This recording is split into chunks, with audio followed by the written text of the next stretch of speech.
Interested in profiting from the stock market itself? Want to own a high quality compounder that's grown at nearly 20% annually? Looking for a good deal on a terrific business? Then you have to check out today's video. He is a best-selling author. 30-year-old Jason Fieber has a plan. This guy retired at only 33 years old. I don't know if I know too many people that have accomplished something like that. He's really kind of a guru when it comes to passive income.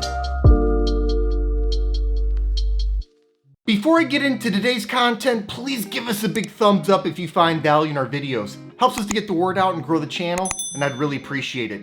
And make sure to stay tuned until the end of the video for a special news announcement. I want to tell you about a high quality stock that pays big, growing, reliable dividends. These growing dividends are funded by growing profit because this business is a major player across tech, data, and market infrastructure. Ever heard of the New York Stock Exchange? Yeah, that New York Stock Exchange. Well, this company owns it. As you can imagine, there's a lot of money in that. If you want to traffic in certain securities, you must go through the NYSE. If that weren't good enough already, and it is, this company also has high margin data and tech offerings. And that's why it continues to grow its revenue, profit, and dividend at sky high rates. I personally invested in stocks just like this one on my way to going from below broke at age 27 to financially free at 33. By the way, I explained exactly how I achieved financial freedom in just 6 years in my early retirement blueprint. If you're interested, you can download a free copy of my early retirement blueprint using the link in the description of this video. Getting back to the stock I'll tell you about today though, perhaps best of all, it looks undervalued right now. Price is what you pay, but value is what you get. Why is that important? Because buying a dividend growth stock when it's undervalued should provide for a higher yield, greater long-term total return potential, and reduced risk. With this in mind, I want to share with you an opportunity I recently came across in shares of Intercontinental Exchange Inc., which appear to be trading at a significant discount today. Intercontinental Exchange Inc., stock ticker ICE, is an operator of global financial exchanges and clearinghouses and also provides mortgage technology, data, and listing services. Founded in 2000, but with certain roots dating back to the late 1700s, Intercontinental Exchange is now a $61 billion by market cap financial powerhouse that employs nearly 10,000 people. The company reports results across the following three segments: exchanges, 54% of fiscal year 2021 revenue, fixed income and data services, 26%, and mortgage technology, 20%. The company's most well-known offering is the New York Stock Exchange, which is the largest stock exchange in the world.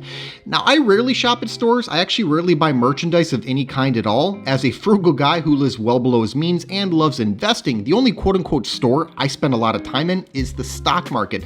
Well, owning shares in Intercontinental Exchange allows you to own a slice of the world's largest quote-unquote store for stocks. But here's the thing about this store versus a more typical store. Intercontinental Exchange runs its own miniature monopoly. Whereas many different types of merchandise can be simultaneously found at many different competing stores, this company has a lock on what it sells. If you want to buy any stock that is listed on the NYSE, for example, that leads you straight to this company. And then you've got the futures contracts and clearing on top of it. But wait, there's more. While that's already a great business model, Intercontinental Exchange has also bolted on high margin data and technology services, leveraging their tremendous scale and built-in information. The pending $13.1 billion offer to acquire Black Knight Inc., stock ticker BKI, a premier provider of integrated technology, data, and analytics in the mortgage industry, further adds to this story. This company is just plain dominant, and it's becoming even more dominant.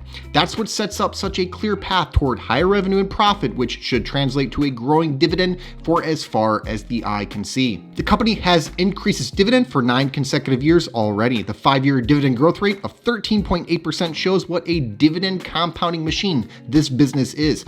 Better yet, there's been an acceleration in dividend growth off of that already lofty level. The most recent dividend raise came in at an astounding 15.2%. On the other hand, the stock yields only 1.4%. While that is 20 basis points higher than its own 5-year average, it does trail the broader market slightly. These metrics are suitable for younger dividend growth investors who are more concerned with compounding than income. And with a payout ratio of only 28.1% based on trailing 12 months adjusted earnings per share, I see the continuation of a high rate of dividend compounding ahead. Looking at business growth, Intercontinental Exchange marched its revenue from $1.4 billion in fiscal year 2012 to $7.1 billion in fiscal year 2021. That's a compound annual growth rate of 19.8%. Very impressive. I usually look for a mid-single digit top line growth rate from a mature business like this. We're clearly well above that level. However, the company has been aggressively acquisitive over the last decade, which means a lot of this growth wasn't organic in nature. Looking at per share profit growth should give us a better idea of the true growth profile of the business. Earnings per share grew from $1.50 to $7.18 over this period, which is a compound annual growth rate of 19%. Extraordinary. We can see the top line growth largely dropping down to the bottom line, and we can also see how the company has been able to afford the generous dividend raises. The funding has come from spectacular profit growth. Looking forward, CFRA believes that Intercontinental Exchange will grow its earnings per share at a compound annual rate of 8% over the next 3 years. If this manifests itself, it would represent a material slowdown in comparison to what the business has produced over the last decade. Is it realistic? I think so. The exchange portion of the company is firmly entrenched and protected. Of that, there is no doubt. Seeing as how that's the largest portion of the company, I'm quite sanguine about the overall long-term prospects of the entire enterprise. But Intercontinental Exchange also has pretty decent exposure to the US housing market. That once red-hot market has cooled way down as a result of unsustainable prices and rising interest rates. This translates to less demand for a lot of services from Intercontinental Exchange. The bifurcation in the prospects for different elements of the company is summed up by CFRA with this passage, and I quote, "Results should benefit from strength in the exchange and fixed income segments, while the mortgage segment will likely contract given a steep decline in industry-wide mortgage activity as mortgage rates rip higher," unquote. All that said, high single-digit near-term earnings per share growth is nothing to shake one's fist at. Many companies would be quite pleased with that kind of growth, and seeing as how the payout ratio is so low, 8% earnings per share growth could actually support moderately higher dividend growth until the company is back to its high growth ways. Meantime, the worst case scenario might be high single digit dividend raises for a bit. The compounding machine could spit out slightly less money over the next few years, but the long-term picture looks extremely bright. Moving over to the balance sheet, Intercontinental Exchange has a solid financial position. The long-term debt-to-equity ratio is 0.5, while the interest coverage ratio is over 14. Profitability is highly robust. Over the last 5 years, the firm has averaged annual net margin of 33.9% and annual return on equity of 13.7%. Margins are somewhat lumpy from year to year, but there has been a general upward trend over the last decade. This is a terrific company with monopolistic economics that is growing at a very impressive rate. And with proprietary assets, exclusive data ownership, and nearly infinite scalability of markets, the company does benefit from durable competitive advantages. Of course, there are risks to consider. Litigation, regulation, and competition are omnipresent risks in every industry. The very business model lends itself to extra regulatory pressure, and the exchanges are very competitive with one another for new listings. The company is exposed to currency exchange rates. If the Black Knight deal closes, the balance sheet will take a hit. The company's acquisitive nature exposes it to integration and execution risks. Any broad slowdown in the US housing market reduces demand for the company's mortgage offerings. A global economic slowdown would also negatively impact volumes across the exchanges, although the economics of the exchanges induces a lot of recurring revenue that is somewhat stable.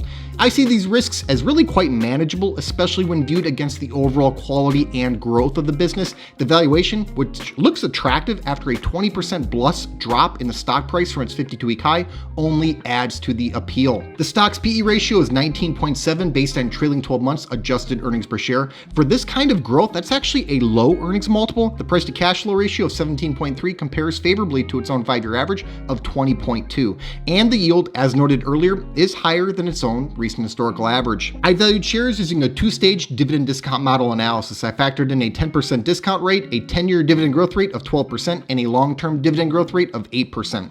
The 2 stages of growth are designed to account for the unusually high rate of recent dividend growth, which is something that cannot persist indefinitely. Now, the last dividend raise came in at over 15%, and we've got a very low payout ratio here. I believe that the company is perfectly capable of handing out low double-digit dividend increases for the foreseeable future. There's nothing nothing to strongly indicate otherwise. However, it's only prudent to downshift the expectation when looking out over a longer period of time. It may not be perfectly smooth, but I think this is a reasonable assumption of the long-term dividend growth path for the company.